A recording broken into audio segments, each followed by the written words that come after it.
오늘 저는 사무엘상 25장 23절로 44절을 본문으로 사람을 살리는 지혜라는 제목으로 말씀을 전하고자 합니다. 우리가 어제 그 이름의 뜻 나발, 미련하다 하는 대로, 이 미련하다는 것은 단순히 머리가 멍청하다는 뜻이 아니라 그 마음속에 하나님이 없다, 하나님을 두지 않는 악한 사람을 뜻하는 것이 바로 시편과 잠언에서 말하는 미련한 사람입니다. 하나님의 존재를 무시했기에 사람을 함부로 무시하고 조롱하고 상처를 입히는, 그리고 하나님께서 이 모든 것을 주셨음에도 자기 혼자 왕의 잔치상처럼 펼쳐놓고 독식하는 이 나발로 인하여 분노한 다윗이 나발과 함께 그에게 속한 모든 자들을 다 칼로 몰살시키리라 하고 자기 부하들에게 칼을 채운 채 몰려가고 있었습니다. 바로 이 소식을 들은 나발의 아내 아비가일이 다윗의 마음을 진정시키고 다윗이 더 이상 사사로이 원수 갚는 것을 막기 위하여서 급하게 음식을 준비해서 다윗에게로 달려갑니다. 그리고 그 음식을 다윗에게 주고 다윗에게 엎드려 간청하는 것이 바로 오늘 본문입니다. 사무엘상 25장 3절, 어제 우리가 본문을 읽을 때에 나발의 아내 아비가일에 대하여서 이렇게 표현한 것을 읽은 적이 있습니다. 그 여자는 총명하고 용모가 아름다우나. 여기 총명하다는 말, 우리가 머리가 좋고 똑똑하고 이른바 지혜롭다 그렇게 말하는데, 놀랍게도 이 말을 히브리어 성경으로 보면 히브리어로 토브라고 되어 있습니다. 이 토브란 것은 바로 선하다, 여호와 보시기에 좋았다 라고 할 때 쓰이는 단어입니다. 원래 이 토브라는 히브리어 단어 선하다, 영어로는 good, 이렇게 번역되는 이 말의 원래 의미는 바로 일치하다, 합치하다 라는 뜻입니다. 즉 무엇이 하나님 앞에 총명한 것인가, 무엇이 지혜로운 것인가 했을 때에 단순히 바로 브레인의 문제가 아니라 그 심령의 문제란 것입니다. 하나님의 뜻에 자신을 온전히 처복종시켜 아버지 하나님의 뜻에 일치하는 삶이 뭐냐, 하나님 보시기에 선하고 지혜롭고 총명한 사람이란 것입니다. 종으로부터 차치지종을 다 들은 아비가일이 다윗의 마음을 풀어주기 위하여 달려놓습니다. 그리고 다윗이 직접 원수 갚는 일을 행해서는 안 되는 이유를 밝힙니다. 첫째 이유는 자신의 남편인 나발이 불량한 사람이요 어리석은 이름 그대로 미련한 사람이기 때문입니다. 25절 보면 원하옵나니 내 주는 이 불량한 사람 나발을 개의치 마옵소서. 그 이름이 그에게 적당하니 그 이름이 나발이라. 그런 미련한 자니이다. 여종은 내 주에 보내신 소년들을 보지 못하였나이다. 여기 보니까 나발은 불량한 사람이라. 이 불량하다는 말 사무엘상에 여러 번 등장하는데 히브리어로 벨리알, 이 벨리알이란 말은 무가치한, 그리고 불경건하다 할 때 쓰이는 뜻입니다.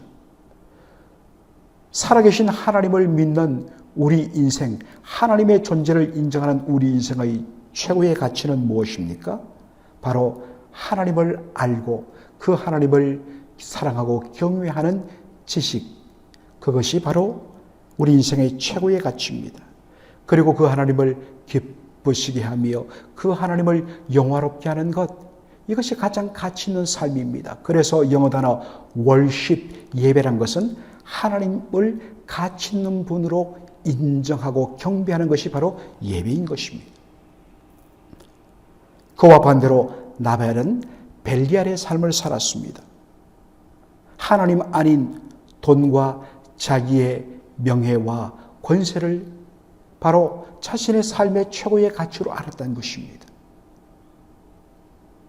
바울의 말에 의하면 이 모든 것은 배설물에 불과한데 배설물을 가장 향기롭고 가장 가치 있는 것으로 그렇게 여겼던 것입니다. 이것이 어리석은 것입니다. 그래서 나발의 이름 뜻 그 뜻도 바로 어리석다라는 것입니다. 성경이 말하는 어리석음은 머리가 모자라다는 뜻이 아니라 오히려 그런 사람은 굉장히 머리가 총명하고 머리가 발달되어 있습니다. 무엇으로? 하나님의 존재를 인정하지 않고 어떻게 하면 내가 나 자신이 잘 될까라는 것에 발달되어 있습니다. 아비가일은 이야기합니다. 그런 사람을 개의치 말라고 이야기합니다. 거기에 마음을 두지 말라는 것입니다. 그냥 그렇게 살다가 하나님의 심판을 받아 죽도록 내버려 두라는 것입니다. 보통 나름대로 다른 사람들에 비해서 상대적으로 뭔가 의를 추구하고 뭔가 바르게 살려고 할 때에 그 단계에서 머물 때에 일어나는 문제는 뭐냐면 조그만 옆에 잘못들, 문제들을 눈뜨고 못 보는 겁니다. 이거 내가 풀지 않고는 견딜 수 없다. 그래서 상처받기도 하고 혼자 분노하기도 하고 그렇게 하다가 자칫 잘못 선을 넘어 문제를 일으키는 경우를 우리는 종종 봅니다. 그것은 자기 의에 근거하여 모든 것을 해결하기 때문인 것입니다. 진정 하나님의 사람은 하나님께 맡깁니다. 하나님께 맡겨야 할 것을 내가 스스로 거기에 대하여 자꾸만 뭔가를 해결하려고 하면 반드시 문제가 생긴다는 것입니다. 둘째 이유는 연결되는 말씀으로 직접 보복하는 것은 하나님께서 막으시는 일이기 때문이라는 것입니다. 26절에 보면 내 주여 여호와께서 사시고 내 주도 살아계시거니와 내 주의 손으로 피를 흘려 친히 보수하는 원수를 갚는 일을 여호와께서 막으셨으니 내 주의 원수들과 내 주를 헤아려 하는 자들은 나발과 같이 되기를 원하나이다. 악인에 대하여 보복하고 심판하는 것은 하나님의 몫입니다. 하나님의 일입니다. 그런데 하나님이 하실 일을 인간이 자신의 분을 이기지 못하고 스스로 대신하는 것은 큰 잘못이란 것입니다.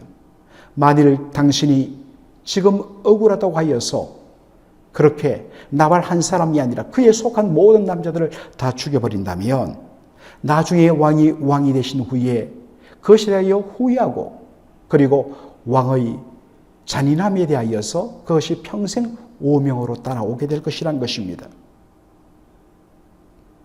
아비갈의 이 지혜로운 설득에 감명을 받은 다윗이 분노를 스스로 잠재우고 내려놓습니다.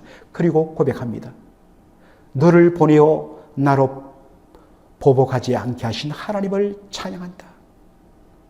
물론 아비가일이 정말 이 무서운 일을 막기 위하여 그리고 장차 이스라엘의 미래 지도자인 다윗을 정말 영화롭게 살도록 하기 위하여서 그가 결단하고 왔는데 사실 그 배후에는 하나님께서 감동시키시고 급박한 마음을 주셔서 오게 하시고 하나님께서 아비가일의 지혜를 사용하셔서 바로 자신의 이 분노를 잠재우셨다고 고백하는 것입니다. 우리의 삶의 모든 배후에 보이지 아니하시는 하나님의 섭리의 손길이 있음을 온전히 인정하고 고백한 것입니다.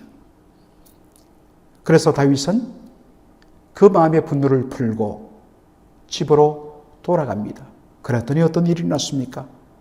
하나님께서 나발을 치시고 정말 이 모든 일을 공의로 해결하시는 것을 보게 됩니다. 참으로 이 지혜로운 여인 아비가일, 그 남편의 죽음으로 인하여서 벗어났다는 것을 듣고서 정중하게 부하들을 보내어서 이 지혜로운 여인이야말로 나의 아내가 되기에 적합하다. 그래서 어떤 의미에서는 한 번 결혼한 미망인에도 불구하고 기꺼이 다윗은 자신의 아내로 그렇게 맞이하는, 그리고 이 일에 대하여 아비가일은 정말 하나님이 쓰시는 이 귀한 사람과 함께하는 것, 사실은 그가 가진 모든 재산을 내려놓고 함께 이제부터는 도망자의 신세가 됩니다. 그러나 하나님께서 기름 부으신 내 주와 함께 고난의 길을 걷는 것, 그것이 나발의 재산을 함께 누리며 풍요롭게 사는 것보다 더 귀하다여 기꺼이 고난의 길에 달려드는 것을 보게 됩니다. 오늘 이 본문에서 우리가 한 두 가지 정도 살필 교훈이 있는데, 원수 갚는 것은 하나님께 달린 것이란 것입니다. 자신이 힘이 있다고, 그리고 그 힘으로 직접 내 어떤 마음을, 내 분노를 직접 해결할 수 있다고 생각하는 것이 사실은 마귀의 유혹입니다. 때때로 억울하달지라도 공의로우신 하나님의 손에 맡겨야 합니다. 그랬더니 어떤 일이 일어났습니까? 나발이 아비갈로부터 그 다음날 모든 사건의 전모를 듣고서 그 순간에 마음이 낙담하여 돌같이 굳어집니다. 그리고 10여일 후에 하나님이 그를 치심으로 말미암아 찍소리 못하고 죽습니다. 하나님이 하실 일을 자신이 앞서 행했다면 어떻게 되었을까요? 생각하기도 끔찍합니다. 특별히 내가 뭔가 할 수 있는 힘이 있고 뭔가 나에게 그러한 환경이 조성되었다고 하는 그때가 가장 위험한 순간이요 마귀의 유혹이라 했습니다. 하나님께 맡겨야 됩니다. 하나님을 앞서지 말아야 됩니다. 하나님이 해야 할 일을 내가 앞서는 것, 하나님의 주권을 모독하는 무서운 죄악이 됩니다.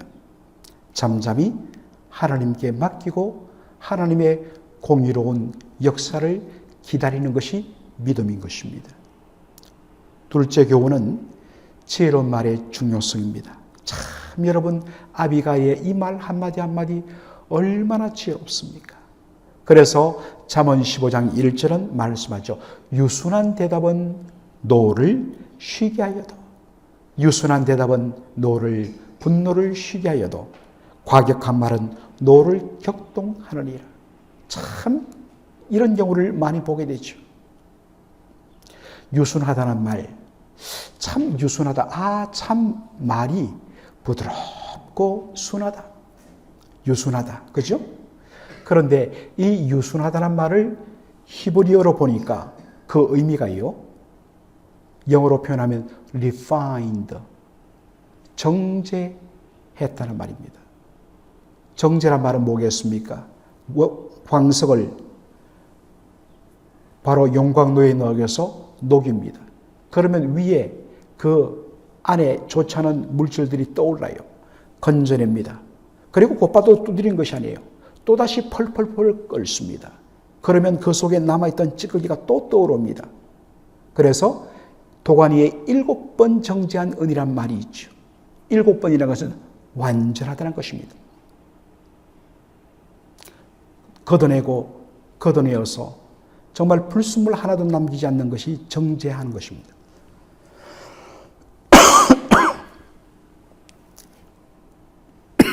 우리가 어떤 말을 할 때에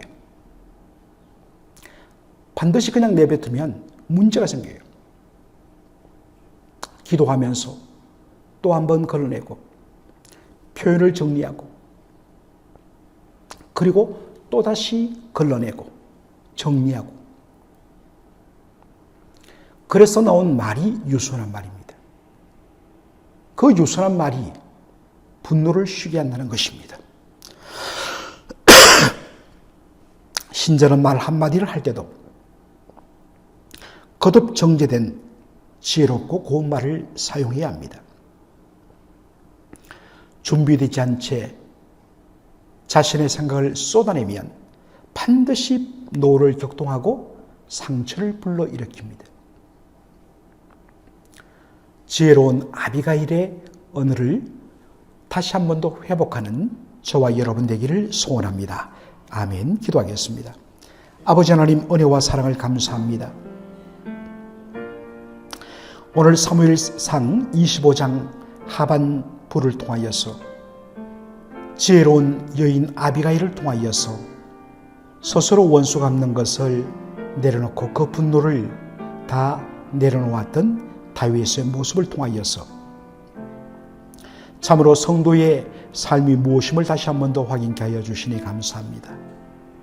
아버지 하나님, 가장 위험한 때는 바로 내가 힘이 있고 그리고 내 힘으로 모든 것을 해결할 수 있다고 생각하던 바로 그것이 가장 무서운 사단의 유혹의 자림을 고백하며, 아버지 하나님, 어떤 경우든지 우리가 친히 원수 갚지 말게 하시고 원수 갚는 일을 하나님 앞에 맡기는 그러한 하나님의 주권을 인정하는 믿음을 회복하게 하여 주옵소서. 아버지 하나님이여, 우리가 말 한마디 할 때도 정말 정제된 말, 유순한 말을 통하여 오히려 분노를 억제하고 사람들의 마음을 풀어주어서 오히려 피스메이커의 역할을 하는 아비가일 같은 지혜로운 그러한 마음과 언어가 우리에게 회복되게 하여 주시옵소서. 예수님의 이름으로 기도하옵나이다. 아멘.